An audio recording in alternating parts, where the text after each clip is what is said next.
Hi everyone, welcome back. Let's write some more Leetcode today. Today we are solving sum of all subset XOR totals.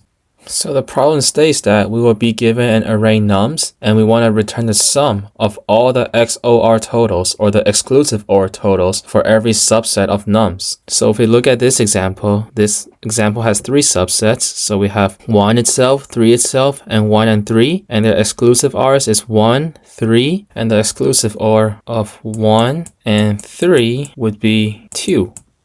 And if we add 0 from the empty subset, which has a total of 0, and 1 and 3 and 2, it will have a total of 6. So we will return 6 as our result. And the same could be said for example 2. If you take the exclusive OR of all of their subsets and add them all up, then the result will be 28. So we will return 28 for example 2. So now that we have seen some examples, let's get to how we can solve this problem. So one way that we can solve the problem is we can use backtracking. So as you can see, at each recursive call, we can choose to add the element or to not add the element. So a straight line represents we added and the dotted line represents we don't add the element. And when we come to the bottom, we will have all the subsets, and at each of these subsets we will add their exclusive ORs and then we will return their totals, and that could be our result. With this method, it will take n times 2 to the n time because it will take n time to calculate the exclusive OR totals at each of these subsets, and then it will take 2 to the n time to generate all of these subsets. So there are more efficient ways to do this problem, so we can go over them right now.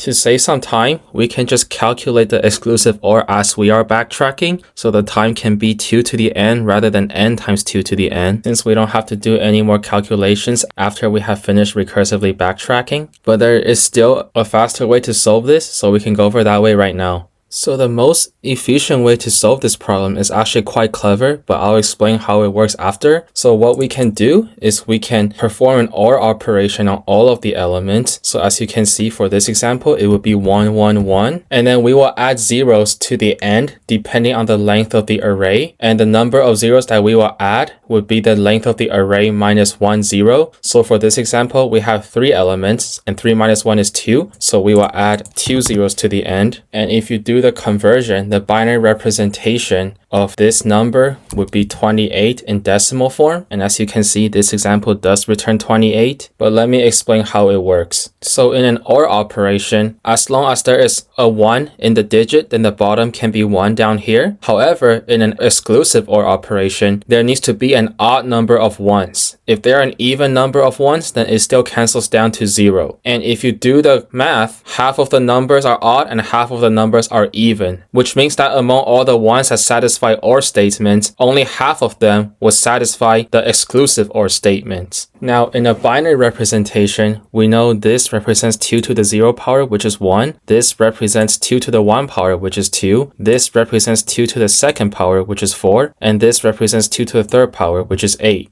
Now, if you guys don't know, the number of subsets that can be formed from a set will always be 2 to the n. And as you can see, we can make 8 subsets here from a set with a length of 3. So 2 to the 3 is 8. And if we look down here, if we can form a 1 with OR, we know that half of them can be formed with exclusive ORs. And what is half of 2 of n? It will be half of 2 of n minus 1. And half of 2 of n minus 1 in this example will be 4, because 2 to 2 is 4. And that is why we always push over the number of zeros by n minus 1. So if we push over by 2 zeros, it's implying that this number can be represented 4 times, this number can be represented 4 times, and this number can be represented 4 times, since all of the numbers are being pushed over by 2 zeros, and then that will result in 28. Since this number will now represent 4, this number will now represent 8, and this number will now represent 16. And if you add them up, it equals 28. If you're still confused, feel free to perform an exclusive OR on all of these subsets and count how many times were these numbers shown. It will be 4 times for each of these ones. So I hope that makes sense, but now let's get to the time complexity. So the time complexity would be O of n, where n is the number of elements in the array, because we will need to perform an OR operation on each of these elements, which can take up to n time. And the space complexity would be O of 1, because we are not using any extra space. So now let's get to the coding part. So the code will be pretty simple. We just initialize result to 0, and for num and nums, we'll perform an OR statement from the number that we are on.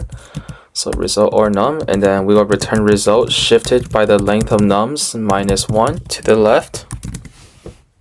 And let's see if it works. Okay, perfect. Hope this was helpful. Thank you all for watching. If you have any other questions or comments, feel free to leave it down in the comment section, and I hope to see you all again soon.